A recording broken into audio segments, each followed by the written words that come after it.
नमस्ते मित्रांनो, आपण ऐकत आहोत सूर्यपुत्र कर्णगाथा भाग 2। माझी आई म्हणजे तर मायेचा विशाल सागरच होता। मला लहानपणी नगरीतील सर्वजण वसुसेन म्हणत। माझा छोटा भाऊ शोन मला नेहमी वसुदादा म्हणे, तर आई मला दिवसातून 1000 वेळा वसू वसू म्हणून बोलावी।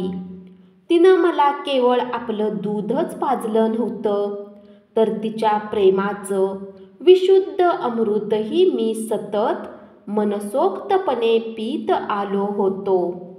एक जात सर्वावर प्रेम करण्यासाठीच जणू तिचा जन्म होता।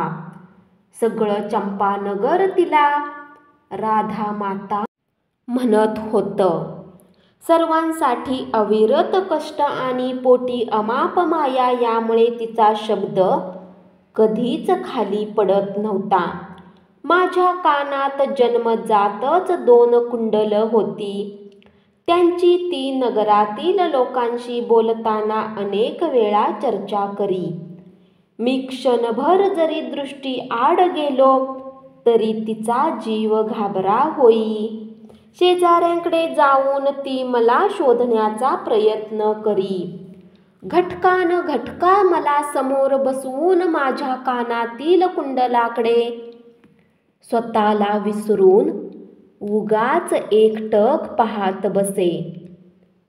अनेक वेळा माझ्या मस्तकावरून हात फिरवून ती मला प्रेमाने म्हणे, वसू, गंगेच्या बाजूला कधी कधी जायचं नाही हं? का नाही जायचं? मी विचारी। हे बघ, वडील माणसांचं ऐकावं। जाऊ नको म्हटलं की जाऊ नये आपण।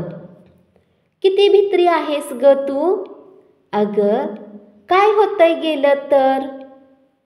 नाही रे वसू। मला एकदम जवळ ओढून घेत माझ्या केसातून आपली लांबडी बोटं फिरवीत ती मला विचारी, वसू, मी तुला आवडते की नाही? हो म्हणून मी मान डोलवी। माझ्या कानातील लयीत डोलणाऱ्या कुंडलाकडे कौतुकाने पाहत ती म्हणे, मग माझी आज्ञा समजून जायचं नाहीस कधी गंगेकडे? ती मला कळवळून सांगे। तिच्या डोळ्यातून त्यावेळी भीतीचे भाव प्रकट होत। तिला बरं वाटावं म्हणून मी म्हणे, तू म्हणतेस तर नाही जाणार, मग तर झालं। ते ऐकताच अत्यंतिक प्रेमाने ती मला एकदम जवळ ओढून घेई आणि कडकडून मिठी मारी। माझ्या मस्तकाचे आणि कानाचे पटापट मुके घेई। मला त्यावेळी वाटे की आपण असंच तिच्या कुशीत कायमचं घुसमटत राहावं।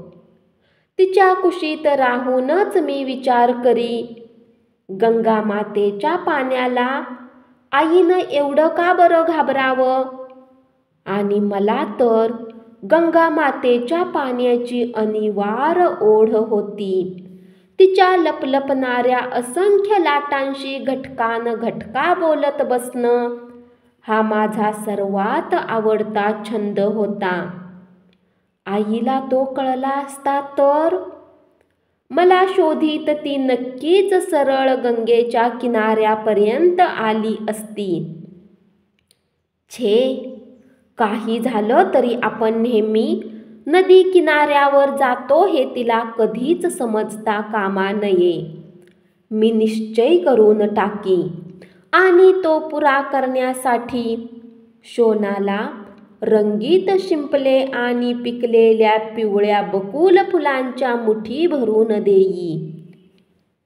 माझे बाबा कौरवराज धृतराष्ट्रांच्या रथाचे सारथी होते। त्यांचा रहिवास बहुतेक हस्तिनापुरात कौरवांच्या राजधानीत होत असे। ते नगर कितीतरी दूर होतं। कधी कधी ते तेथून एक भला मोठा रथ घेऊन चंपानगरीत येत असत. त्यावेळी माझा आणि शोनाचा उत्साह काही वेगळाच असे. पर्णकुटीच्या दारात रथ उभा राहिला रे राहिला की त्यात शोन पटकन उडी मारी आणि घोड्याचे वेग बाबांच्या हातातून बळेबळेच आपल्या हातात घेत मोठ्यानं मला हाक मारी, वसुदादा, अरे लवकर ये आपण गंगेच्या काठावरचे शिंपले आणूया. त्याची हाक ऐकून आपोप खायचे सोडून मी धावतच पर्णकुटी बाहेर येई. तो आणि मी मग बाबांच्या रथात बसून सुसाट वेगात नगराबाहेर गंगेच्या किनाऱ्याकडे जात असू. पिंगट रंगाचे ते 5 घोडे पुष्ट शेपट्यांचे पिसारे फुलवीत कानात वारा भरल्यासारखे स्वच्छंदानं उधळत जात. त्यांना आवरताना चिमुकल्या शोनाची फारच त्रेधा तिरपीट उडे. वरच्या दातांनी खालचा ओठ जोरानं चावत तो त्यांना आवरून मार्गावरची वळणं सफाईदारपणे घेण्याचा उगाच प्रयत्न करी आणि शेवटी दमून जाऊन मला मदतीला बोलावी. त्याच्या हातावर वेगांचे काच उमटलेले असत. त्याच्या आवाजात त्यावेळी इतकं मार्दव असे की मला त्याच्याबद्दल विलक्षण प्रेम वाटे. त्याच्या हातातील वेग मग मी माझ्या हातात घेई आणि आसूडाचा दंड उलटा करून त्यानं घोड्यांची आयाळ विस्कटून देई. हा हा करून त्यांना धावडण्यासाठी आसूडांच्या दंडानं डिवचलं की मग चेतावून ते पूर्वीपेक्षाही भरधाव वेगानं धावत सुटत. आपल्या मनासारखं झालं हे पाहून शोन अति आनंदानं टाळ्या पिटून मला प्रोत्साहन देई आणि हा हा म्हणता आम्ही दोघं अर्ध्या 1 योजनांचं अंतर कापून गंगामातेच्या किनाऱ्यावर येऊन थांबत असू. शोन पटकन रथातून उडी मारून हरणासारखा उड्या घेत किनाऱ्याकडे धावत जाई. त्याच्या चिमुकल्या पायांची एक रांगच रांग कडेच्या ओलसर वाळूत उमटताना दिसे. मी मात्र भारावल्यासारखा तसाच रथातून एकटक त्या पाण्याकडे पाहत राही. या पाण्याशी आपलं न सांगता येण्यासारखं काहीतरी नातं असावं असं मला उगाच वाटे. लागलीच दुसरा विचार येई, छे, पाण्याशी माणसाचं कसलं असणार नातं? तहानलेल्या व्याकुळ जीवाला क्षणकाल तृप्त करणारं ते एक साधन आहे. हातातील वेग न कळत सुटून खाली पडत आपल्या छोट्या डोळ्यांनी मी ते गंगापात्र शक्य असेल तेवढे घटाघटा पिऊन घेई. आपल्या सर्वांगाला डोळे असते तर किती बरं झालं असतं असं त्यावेळी मला वाटे. माझ्या त्या तंद्रीतून मी जागा होई तो शोनाच्या प्रश्नांनी. अनेक रंगांचे शिंपले मिळाल्यामुळे त्याचा उत्साह नुसता ओसंडून जात असे. तो एकसारखा मला प्रश्नावर प्रश्न विचारी, दादा, हे शिंपले पाण्यापासूनच होतात काय रे? होय. तेवढ्यानं त्याचं समाधान होत नसे. तो परत विचारी, मग यांच्यावरचे हे सगळे रंग पाणीच देत असेल नाही? होय. मग त्या पाण्यात ते रंग का दिसत नाहीत? त्याच्या प्रश्नाला उत्तर देण्याचं कधी कधी मी टाळत असे, कारण त्याचे प्रश्नानंतर प्रश्न तयारच असणार हे मला माहीत असे. आणि खरं म्हटलं तर त्याच्या प्रश्नाचं उत्तर मलाही काही वेळा माहीत नसे. चल, आपणाला बराच वेळ झाला आहे असं सांगून मी त्याच्या मस्तकातील ते प्रश्नांचं काहूर काढून टाकण्याचा प्रयत्न करी. मी आणि तो मग परतत असू. येताना संध्याकाळ झाल्यामुळे शेण, कोकिळ, कपोत, भारद्वाज, पत्ररथ असे निरनिराळ्या पक्ष्यांचे थवेच्या थवे चित्रविचित्र आवाज काढीत कलकलत घरट्याकडे फिरत जाताना दिसत. शोनाचं थोडा वेळ गप्प झालेलं कुतूहल परत झटकन जागं होत असे. रथनाडीच्या बाहेर डोकावून त्याच्या थव्यांकडे एकटक पाहत तो मला अनेक प्रश्न विचारीत असे. माझं मात्र त्यावेळी त्याच्याकडे मुळीच लक्ष नसे. पश्चिमेकडच्या 2 उंच पर्वतामध्ये सूर्यदेव त्यावेळी प्रवेश करीत असत. दिवसभर अविश्रांत धावूनही त्यांच्या रथांचे घोडे जरासुद्धा दमलेले नसत. ते 2 पर्वत त्यांच्या वाड्याच्या भव्य महाद्वारावरील 2 द्वारपालासारखे मला वाटत. त्या तेजपुंज बिंबाकडे पाहिलं की मला एक प्रकारची आगळीच हुरहुर वाटू लागे.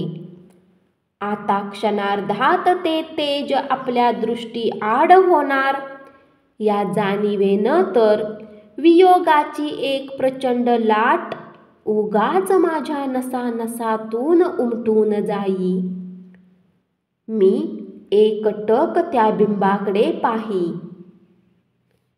शोन मला गदागदा हलवून आकाशातून रोरावत जाणाऱ्या गरुड पक्ष्यांचा थवा दाखवी. मी क्षणभर त्या धिप्पाड राकट पक्षाकडे पाही. नंतर सगळ्या पक्ष्यांपेक्षा ते खूपच उंचावरून भिरभिरत जात असत. शोन विचारी, दादा, कोणते रे हे पक्षी? गरुड, सगळ्या पक्ष्यांचे राजे. दादा, तू जाशील का रे त्या गरुडांच्या सारखा खूप खूप उंच? तो उगाच काहीतरी विचारी. वेड्या, उंच जायला मी काय पक्षी आहे? नसशील. मग मगाशी एवढ्या मोठ्यानं धावणारे घोडे कसे काय आवरलेस? बरं बाबा, मी जाईन त्या गरुडासारखा उंच उंच, इतका उंच की तुला कधीच दिसणारही नाही. मग तर झालं. त्या उत्तरानं त्याचं समाधान होई. माझ्याबद्दलच्या आदराचा एक भाबडा भाव त्याच्या डोळ्यात स्पष्ट चमकू लागे. मी परत पश्चिम क्षितिजाकडे पाही आणि शेवटी मीच त्याला एक प्रश्न विचारी. शोना, ते सूर्यबिंब पाहिलंस काय? काय वाटतं तुला त्या बिंबाकडे पाहिल्यावर? मला वाटे तो क्षणभर बारकाईनं त्या बिंबाकडे पाहील आणि मला जसं वाटतं तसंच वाटतंय असंच, पण जरा वेगळ्या शब्दात सांगेल. पण तो सूर्याकडे पाहू लागला की त्याचे चिमुकले डोळे त्या तेजानं एकदम मिटत आणि थोड्या वेळानं माझ्या कानाकडे जो डोळे चोळीत पाहत तो झटकन म्हणे, तुझ्या चेहऱ्यासारखं वाटतंय ते. मी माझ्या कानांना हात लावी. 2 मांसल कुंडल माझ्या हाताला लागत. माझ्या जन्मापासूनच ती होती म्हणे. शोनाची तक्रार सुरू होई. आईची तुझ्यावरच जास्त माया आहे बघ, म्हणूनच तिनं तुलाच तेवढी कुंडलं दिली आहेत. मला कुठं आहेत ती कुंडलं? त्याच्या त्या उद्गाराने मी क्षणभर विचारात पडे. परत एकदा पश्चिमेकडच्या डोळ्याआड होऊ पाहणाऱ्या त्या तेजस्वी बिंबाकडे मी बारकाईनं एकटक पाही. माझ्या छोट्या मनात भावनांचे हलकल्लोळ माजत. धन्यवाद.